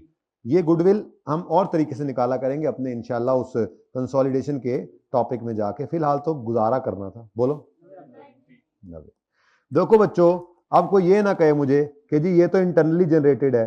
भाई इंटरनली जनरेटेड थी, मांगो के लिए थी, लेकिन मांगो को जब जाके एप्पल ने परचेज लिया तो फिर ये एप्पल के लिए ये परचेज गुडविल बन गई, और आपको कहा था परचेज गुडविल तो इंटेंजिबल होती है। डन जी, सवाल खत्म। यानी कि एक्सक्यूज मी, आपका जो नोट है उस नोट में licence 1 line, software 2 line, other asset side पे रखो, पीपीई होगा, कस्टमर लिस्ट, प्रोडक्ट एबीसी और गुडविल। ठीक है, बन गया नोट। अच्छा, अब ये जो आपने एबीसी प्रोडक्ट की आर&डी खरीदी है, इसके ऊपर अब मजीद को काम शाम हुआ है, चेक करो। एमएल इनकर्ड फॉलोइंग, अब आगे वही नॉर्मल सवाल हो गया जो कई किए थे आपने। इसमें सिर्फ और सिर्फ एक लाइन ये पढ़ानी थी कि फेयर वैल्यू पर इनको हम लिया करते हैं, और दूसरा गुडविल, बकाया पैसे गुडविल के हैं, ठीक है, और गुडविल परचेज बन गई है। ओके जी। एमएल इनकर्ड, फिरोजी रंग लगाते हैं, following expenditure on this project from यकम July 17 till ABC's launching date, that is May. यकम जुलाई को कैपिटलाइजेशन क्राइटेरिया मीट हो गया था, यकम मई 18 तक फिर खर्चे होते रहे लॉन्चिंग डेट तक, यानी के इस दिन से लेके यकम जुलाई 17 से लेके यकम मई, यानी के 30 अप्रैल कह लें, कितने महीने बनते हैं? 6 महीने पिछले साल के, जुलाई अगस्त सितंबर अक्टूबर नवंबर दिसंबर, और फिर जनवरी फरवरी मार्च और अप्रैल भी, पूरे 10 महीने। 10 महीने तक खर्चे होते रहे, क्राइटेरिया पहले दिन से ही मीट हुआ था। ठीक है ना, इसका मतलब ये सारे के सारे उस 90 में ऐड होंगे। कितना दिल कर रहा है आपके नोट बना के ही जाएंगे आज, जो मर्जी हो जाए, हम नहीं खुद बनाएंगे आज, नोट बना के क्लास सर से कहेंगे आज तो नोट, आज अगर देखो मुझे ऐसे बच्चे नहीं मिलने वाले, ढूंढूंगा अगर मैं मुल्कों। ये किसने लिखा? जिसने लिखा आप लोगों के लिए लिखा, मेरी तरफ से लिखा कि अगर मैं मुल्कों जाके ढूंढूं, ये जो चंद बच्चे आए हैं, कोई 60-70 बच्चे जो आए हैं इतनी बड़ी क्लास में से, ये वो हैं जो नायाब हैं, ये नहीं मुझे मिलने वाले जो आज आ गए हैं और नोट बना के ही जाएंगे इंशाल्लाह। तो आ जाओ जी, नाराज हो गए हो? पानी मैं पिलाता हूं, इधर आ। ये मोबाइल उठा के, जो दो मोबाइल उठा के पानी पीने जा रहा है ना भाई, मैं पिलाता हूं पानी। किधर जाना है? इधर नहीं, जान नहीं देना मैं। पढ़। ओके जी, नेक्स्ट पढ़ें। ये खर्चे हुए हैं। अब देखें, एक बार आपने जो R&D खरीद ली, उसके बाद बाकी जब आगे आपने काम शुरू किया तो खर्चे जो हो रहे हैं उसमें R अलग D अलग। जैसे कि मार्केट रिसर्च, मुझे लगता है आप भूल से गए हैं, थोड़ा सा एग्जांपल्स ओपन कर लूं या काम चलेगा? चले पहले ट्राई मारते हैं, भूली हुई बात शायद याद आ जाए, नहीं तो फिर देख लेंगे। ठीक है, market research example of research के अंदर ही थी। ठीक है, नहीं तो मैं दिखाता हूं। क्यों है? नहीं लिखा हुआ, शायद नहीं लिखा हुआ। ये रिसर्च फाइंडिंग, मार्केट रिसर्च यहीं से निकलेगा, या नाम से ही पता लग रहा था, खुद ही बोल रहा है रिसर्च, नहीं है एक्सप्लिसिटली तो कोई नहीं, खैर है। हाँ जी, ये क्या है? एक्सपेंसे। नेक्स्ट, प्रोडक्ट डिजाइन, दिमाग पे जोर डाल। अच्छा देखो, ये माजरत के साथ, ये अब काफी दिन हो गए इसको पढ़े हुए, रिवाइज वैसे आप लोगों ने करने की जहमत नहीं की, संडे आ गया है ना, अब रिवाइज कर लें। ठीक है, तो प्लीज ने सर जान ही नहीं छोड़ी, कोई बात नहीं, यही तरीका होता है रिवाइज करने का, कर रहे हैं ना रिवाइज। ठीक है, प्रोडक्ट डिजाइन जो है वो मेरे हिसाब से तो प्रोडक्ट डिजाइन कैपिटलाइज ही होना चाहिए। ठीक है, पता नहीं एक्सप्लिसिटली लिखा हुआ था या नहीं, लेकिन कहीं थोड़ा बहुत सोचना भी पड़ जाता है। Design of prototypes, design tool jigs, design pilot plant, design. तो डिजाइन इधर ही चल रहा है मेरे ख्याल में, तो कैपिटलाइज करना है। कॉस्ट ऑफ पायलट प्लांट पता है, नॉट फॉर कमर्शियल, दिखा दूं या याद आ गया? ये refinement of product before commercial production, refine कर रहे हैं प्रोडक्ट को, कैपिटलाइज ही होना चाहिए मेरे ख्याल से। Training nine, testing of yes. अच्छा, अब ना इसमें ना एक आधी बात ऐसी होती है, जैसे अब प्रोडक्ट डिजाइन थोड़ा कंफ्यूजिंग सा था, थोड़ा यूज करके दिमाग, कॉमन सेंस आपने कर ली, ऐसे ही ये लॉन्चिंग ऑफ प्रोडक्ट क्या है? लॉन्चिंग ऑफ प्रोडक्ट का खर्चा जो होता है, ये टेस्टिंग नहीं होती, ये गुब्बारे गुब्बूरे लगा के, पटाखे पटूखे चला के, रोटी खिला के एडवर्टीजमेंट है। अच्छा, प्रोडक्शन हो रही है तो ये भी कॉस्ट ऑफ सेल में पड़ा होता है भाई, प्रोडक्शन कॉस्ट, यानी कि ये एक्सपेंस था। इसका मतलब ये हुआ दिस एक्सपेंस नहीं लेना हमने, एसेट लेना। एक्सपेंस को दफा करो, क्योंकि पीपी का नोट बना रहे हैं ना, तो 1 2 3 4 बस। तो ओपनिंग 0 था, एबीसी, परचेज्ड और इंटरनली जनरेटेड अलग अलग रखते हैं एडिशन में, याद है ना। परचेज में 90 आएगा, 90 था 95 था, 95 आएगा, और उसके बाद एडिशन में 12 जमा 48 जमा 6 जमा 4, ठीक है। उसके बाद फिर इसकी अमोर्टाइजेशन के लिए लाइफ शाइफ, अमोर्टाइजेशन कितने महीने की होनी है, नहीं समझ आई, अमोर्टाइजेशन कितने महीने की होनी है भाई। आ जाओ, आई का सवाल चल रहा है, आ जाओ, वहां नोट बनाने लगे आप, तुम तो मैं नहीं दो फिर। ये देखो, वो गुडविल आ गई आज, बहुत इंपॉर्टेंट लेक्चर। और मैंने अलग अलग नहीं किया, यानी आप नहीं ढूंढ पाओगे एमसीक्यूज कहां से खत्म हो रहे हैं, इसलिए आपको सारा लेक्चर लेना ही पड़ेगा आज, ठीक है। कितनी देर की क्लास हो गई है जी, 1 घंटा 10 मिनट की हो गई है।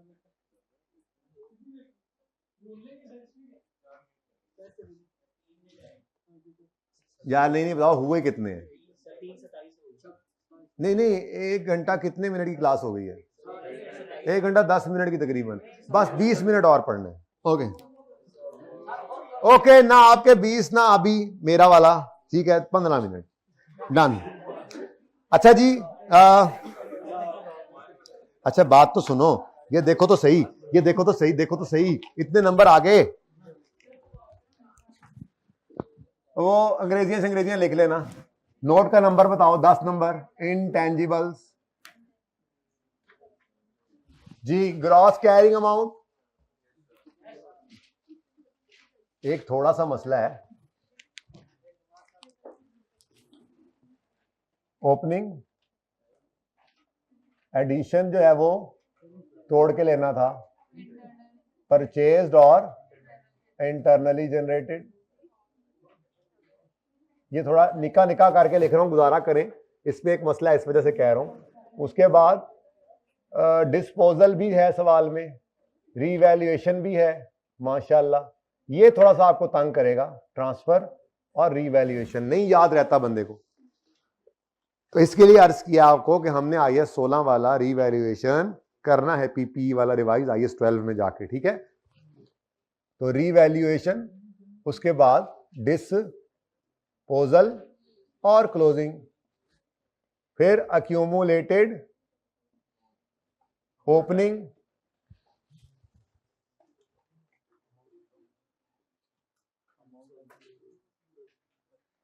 Fair value of licence 30 June, year end पे फेयर वैल्यू अगर हो, बचपन में आपने सीखा होगा, वैसे कोई मसला नहीं है, पर अगर ईयर एंड डिविजन तो पहले अमोर्टाइजेशन लिख लें, आसानी होगी।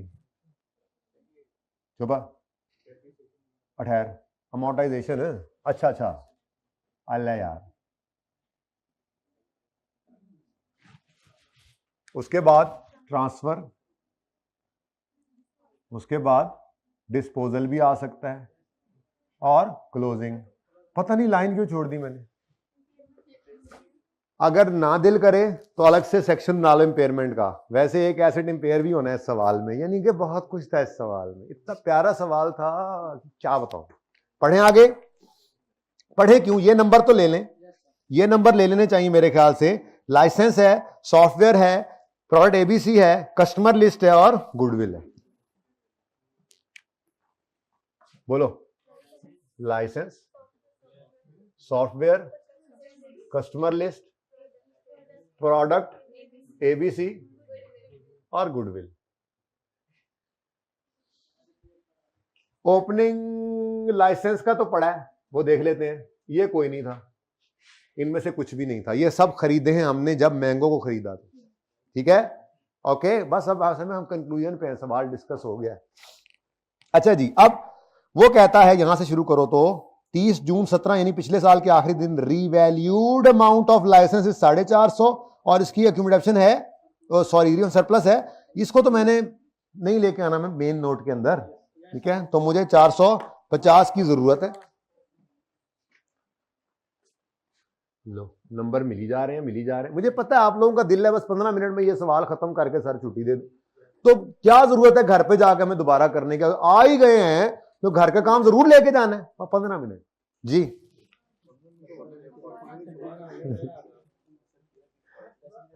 नेक्स्ट, चुप कर जाओ, नहीं मैंने चले जाना है। अच्छा सुनो सुनो सुनो सुनो,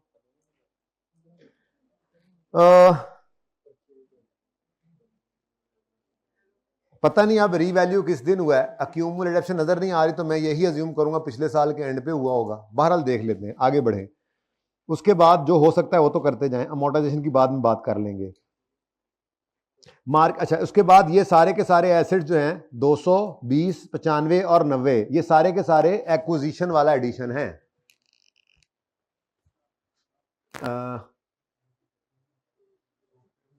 सॉफ्टवेयर कस्टमर लिस्ट 95, 90, ठीक है। अभी मुझे ये पता है कि software customer list product ABC ये तो होती नहीं ना डेप्रिशिएट गुडविल, ठीक है। तो नायाब बच्चों, अब क्या करूं, सवाल भी तो आप लोगों के लिए करना है ना, सवाल भी आपके लिए नायाब ही आज। नेक्स्ट, अच्छा जी, अब ये सारी कहानी जो पॉइंट 2 वाली थी ये मेरे ख्याल में हो चुकी, क्या ख्याल है? ऐसे ही है ना, इसको वर्किंग 1 कह लें, जरा इसको तमीज से कर लीजिएगा। तमीज कैसे? आपने यूं लिखना है सॉफ्टवेयर, अगले में अदर एसेट, अगले में कस्टमर लिस्ट, प्रोडक्ट, फिर एबीसी और नीचे टोटल लिख के बैलेंसिंग ये निकाल लेना है और एग्जामिनर को यूं बता देना है कि ये 90 जो है ये मैंने वर्किंग नंबर 1 में निकाला है, क्योंकि ये 90 तो सवाल में गिवन नहीं था ना, बाकी सब गिवन था। ऐसे ही है। अच्छा, उसके बाद आगे बढ़ते हैं जी। पॉइंट 2 में और कुछ है तो मुझे बताओ। पॉइंट 2 में से हमने कुछ छोड़ा है तो बताओ। सारा पॉइंट 2 हो चुका है। पॉइंट 3 में जाके अब मुझे ये 1, 2, 3 और 4 ये चारों चीजें जो हैं जो ये कैपिटलाइज करके दिखानी है, तो इसके लिए मैं वर्किंग नंबर 2 कर लेता हूं यहां पे। अब वर्किंग नंबर 2 जी बेटा बताओ जरा। 12 ऐसे बस लिखना है, 12 जमा 48 जमा आंसर 70। ये 70 प्रोडक्ट एबीसी के अंदर हमने एडिशन किया है, ये नंबर 2, ठीक है। लाइसेंस को एंड पे कर लेते हैं अगर वो भूला भी हुआ है, बाकी तो सारा आगे 38 है ना जो पढ़ा हुआ है। लो जी, पॉइंट 2 भी हो गया। इसके जो एक्सपेंस वगैरह हैं वो जहां जाने जाए हमारी बला से। आगे कहता है on 1 July 17 fair value of ALs own customer list was assessed as 35। ये 35 भी ऐड कर देते हैं।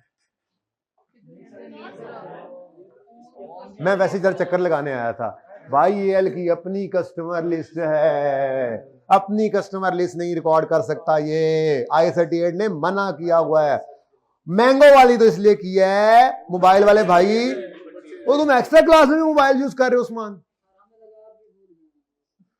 अच्छा जी, उस्मान भाई इतने मसरूफ हैं, उस्मान भाई को जरा हिलाना, आप एक्स्ट्रा क्लास में मोबाइल यूज कर सकते हैं।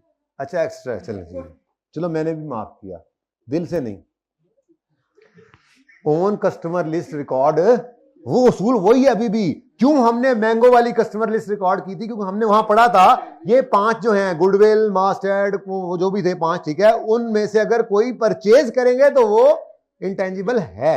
अब मैंगो जब खरीदा सारा जाके तो उसकी कस्टमर लिस्ट के भी पैसे दिए तो वो परचेज था, इसकी अपनी लिस्ट इग्नोर करना था, ठीक है। Next, on 1 July 17 remaining life of all intangibles except goodwill was. Goodwill की लाइफ नहीं बता रहा, पता ही नहीं होती उसको, नॉर्मली हमें इंपेयर करना पड़ता है एनुअली। अल्लाह करे इंपेयरमेंट का डाटा दिया हो, मुफ्त के नंबर हैं। अच्छा जी, अब ये रिमेनिंग लाइफ बता रहा है इस दिन खड़े होकर, तो अच्छा है ये 10 साल ही यूज करना है सबकी अमोर्टाइजेशन निकालने के लिए जो भी होंगे सिवाय गुडविल के। ऑन 31 मार्च, ओहो ये देखते हैं, सॉफ्टवेयर को भी रोक दो जरा, ठीक है।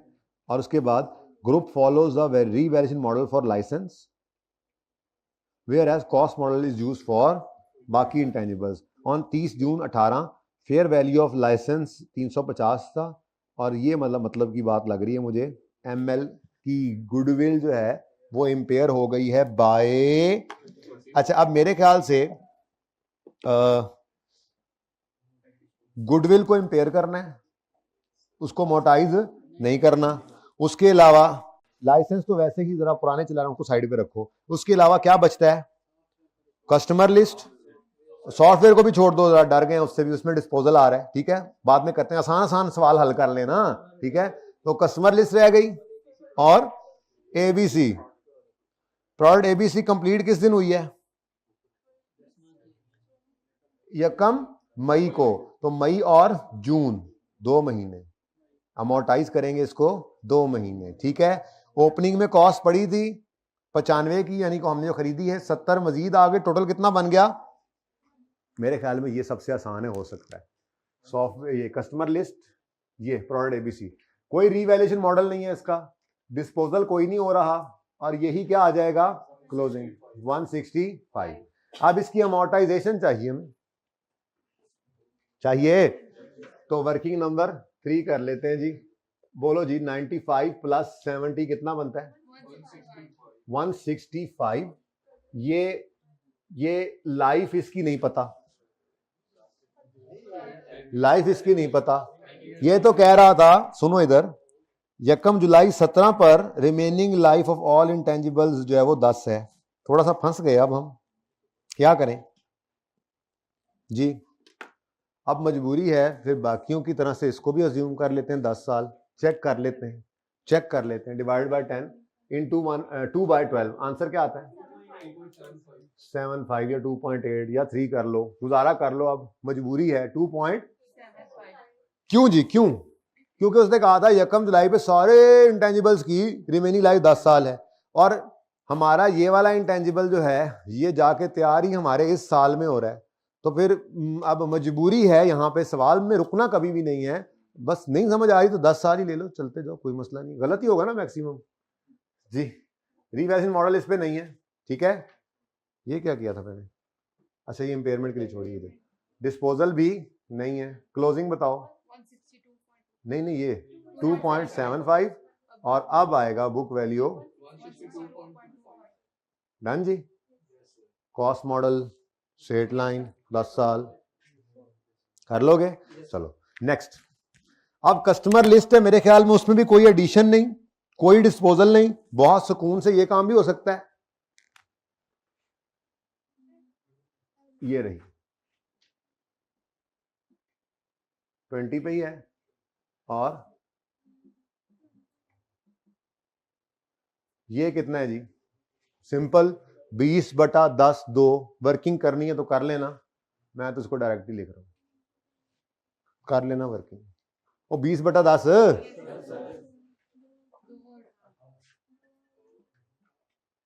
तो इतना आसान सवाल भी हुआ करता है दुनिया में, एग्जिस्ट करता है इतना आसान सवाल। और क्या रह गया जी? गुडविल, मेरे ख्याल में वो भी आसान ही है। गुडविल भी मेरे ख्याल में आसान ही है। क्या ख्याल है?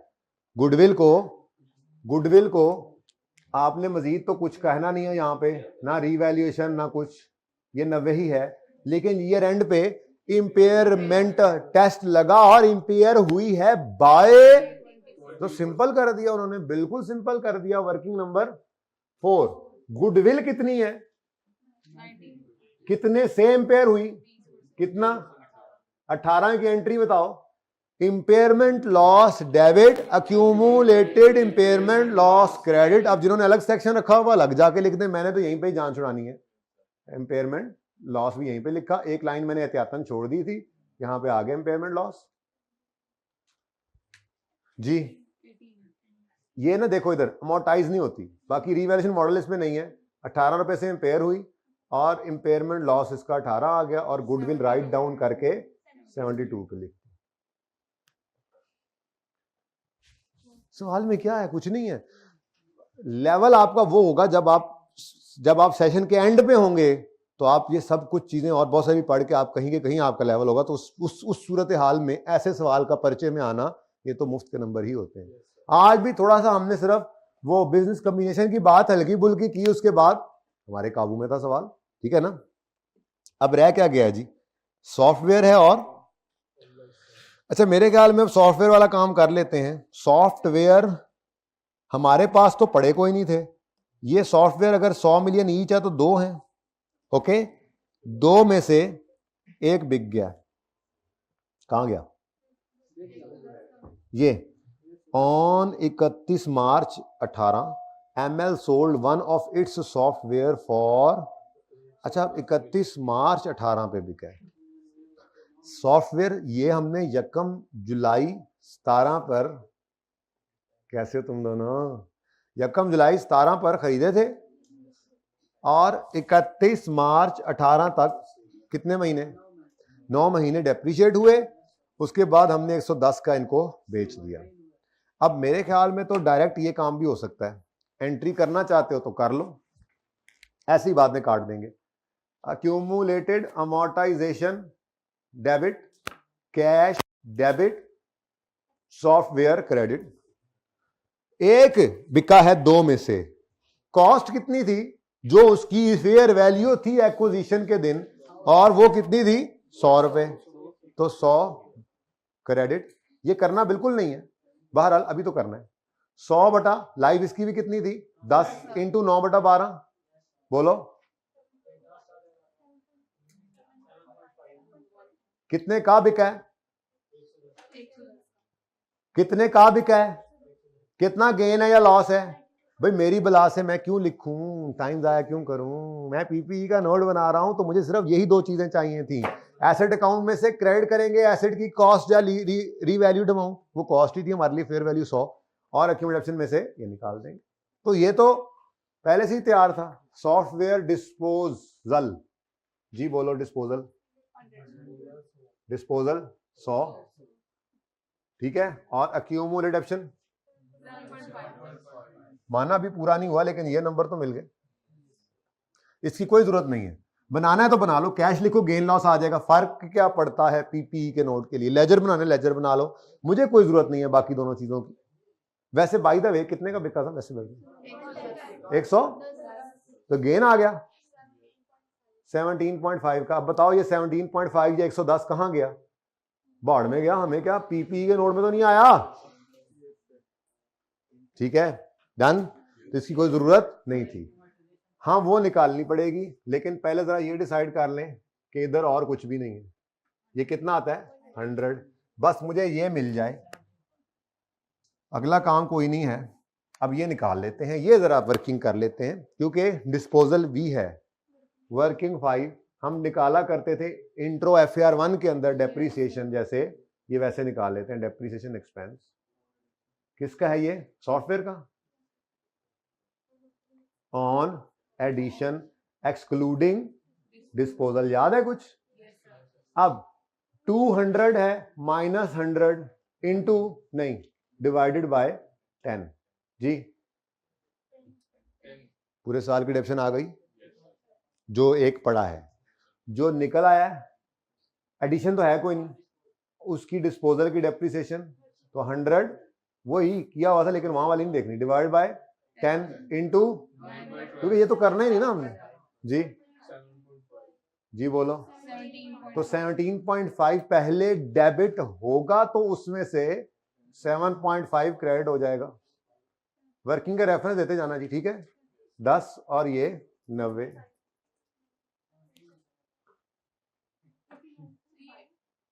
आ, 10 नहीं आता,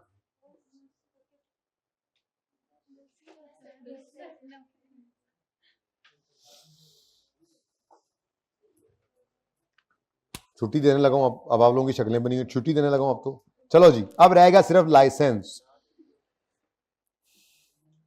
लाइसेंस जो है ना, लाइसेंस उसकी से वर्किंग कर लेते हैं, इधर ही कर लो। याद होगा आपको वर्किंग ऐसे किया करते थे आप, डेट, डिस्क्रिप्शन, एसिड। मुझे तो परवाह ही नहीं है, लिखना चाहो तो लिख लो रीवन सरप्लस, लेकिन मुझे इसकी परवाह नहीं है। मैंने जब नोट पीपीई का बनाना है तो मुझे सिर्फ इस कॉलम से सरोकार है। अब इसमें अगर किसी को मसला आए माफ कर देना, ये हम IAS 12 के अंदर इंशाल्लाह तफसील से डिस्कस करेंगे, क्योंकि हमने IAS 16 वाली रिवैल्यूएशन वहां पे जाके मुकम्मल रिवाइज करनी है। 2 दिन सिर्फ वो करना है, पुराने वाला करके फिर उसको IAS 12 के साथ मिक्स भी करूंगा, ठीक है, तो वो कर लेंगे इंशाल्लाह। फिलहाल तो 1 जुलाई 2017 पर रीवैल्यूड अमाउंट गिवन है सवाल में, कितनी 450। मुझे क्या जरूरत, बताया तो उसने ये भी हुआ, लेकिन मैं लिखना भी पसंद नहीं करूंगा, ठीक है। अब सारे एसेट्स की तरह से इस नहीं, इसके बारे में तो देखना पड़ेगा। इसकी फेयर वैल्यू 30 जून पर उसने 350 दे दी है। अब इसको 30 जून 18 तक लाना तो है ना, तो 1 जुलाई पर रिमेनिंग लाइफ सारे, अच्छा गुडविल के अलावा सबकी ही 10 है, तो इसकी भी 10 है, बेहतरीन हो गया। अब 30 जून 2018 पर, हाँ डेप्रीसिएशन मतलब लिखने लगा था, amortisation 450 divided by book value बताओ 400, मैं लिख कर फिर गायब करूंगा इसको, ठीक है। इसका सरप्लस कितना था, और इसको भी 3 से करके 20, लेकिन वैसे मेरा दिल इसलिए नहीं था ये लिखने का क्योंकि ये रिवाइज नहीं किया अभी आपने FAR 1 वाला, तो इसलिए कंफर्टेबल शायद ना हो, लेकिन ये तो बहरहाल याद आ रहा है थोड़ा थोड़ा। अच्छा, उसके बाद एक लाइन छोड़ते थे आप, और रीवैल्यूड, ये मैंने जो सवाल खुद करवाया है ना, ये जबरदस्ती करवाया, ये आप खुद कर सकते थे, बस वर्किंग डिस्कस करनी थी। तो जो आपको 15 मिनट ऊपर मांगे ना, जो 16 हो गए हैं इस वक्त 17 जी, तो ये तो लॉस आ गया। अब 55 का लॉस है, पहले सरप्लस को खाएगा, बकाया 28 चला जाएगा इधर, लेकिन इधर देखो जरा इधर, ये मुझे चाहिए ही नहीं होता, मुझे सिर्फ क्या चाहिए, ये कॉलम। चलो ओपनिंग अज्यूम कर रहा हूं 0 है, सवाल ने बताया नहीं तो यही अज्यूम करूंगा, साल के एंड पे लाइसेंस रीवैल्यू हुआ होगा। इस साल की अमोर्टाइजेशन पहले चार्ज की, उसके बाद ट्रांसफर एंट्री हुआ करती थी, ट्रांसफर की, एक्यूमुलेटिव डेबिट एसेट क्रेडिट, यहां अमोर्टाइजेशन डेबिट एसेट क्रेडिट हो गया। उसके बाद सरप्लस नहीं आया, लॉस आ गया 55। अच्छा, अब ये ना माजरत थोड़ी सी कर ले, मेरी कबूल, ये लाइसेंस समझ नहीं भी आया तो खैर है, कोई बात नहीं, नहीं मैं अगर नहीं भी आया, किसी को नहीं भी आया, हो सकता है ना किसी, और हो सकता है किसी को ना आया, उससे माजरत है, क्योंकि अभी IAS 16 में का रिवाइज करेंगे सरप्लस, तो इंशाल्लाह ये याद आ जाएगा। और सबको आ गया अल्हम्दुलिल्लाह, किसी ऑनलाइन वाले बैठे बच्चे को नहीं समझ आया हो, कोई बच्चा कहीं और से पढ़ के आता है, फॉर्मेट डिफरेंट होता है, नहीं समझ आया होता, हो सकता है कोई बच्चा हो जिसको समझ ना आया हो, किसी FAR 2 दे लिया बेशर्मो, कहते हैं हमें समझ नहीं आया जी। एम्पेयरमेंट लॉस कोई नहीं है, डिस्पोजल भी कोई नहीं है, और ये 3, ठीक है जी। और वो सवाल जो बहुत इंपॉर्टेंट है वो फिर कभी बताऊंगा, ऐसे आप देखने लग जाएंगे, उसको देखना चाहेंगे उसको, नहीं वैसे आपने करना नहीं है, लेकिन वो सवाल मैं कह रहा हूं ना, दूसरा मुझे देखना, ये काबिल लिमिटेड, होए चेक करो, इंपेयरमेंट के लिए कैश फ्लोज गिवन है, वो पहले लेक्चर में रिवाइज किए थे। फिर ये देखो लाइसेंस एक्वायर किया है, और यहां पे वो बोरिंग कॉस्ट भी है भाई इसके अंदर, यहां पे लाइसेंस को लेने के लिए कुछ पैसे लिए, या पता नहीं यहां पर पैसे लिए, हाँ यहां पे पैसे लिए, ये ERP के लिए पैसे लिए, और बोरिंग कॉस्ट का कॉन्सेप्ट है। लेकिन ये सवाल मैं करवा नहीं रहा, वैसे कह रहा हूं कि ये सवाल जब तक करवाना तो घर ना जाना आप लोग मुझे छोड़ के, ठीक है जी। अल्लाह हाफिज।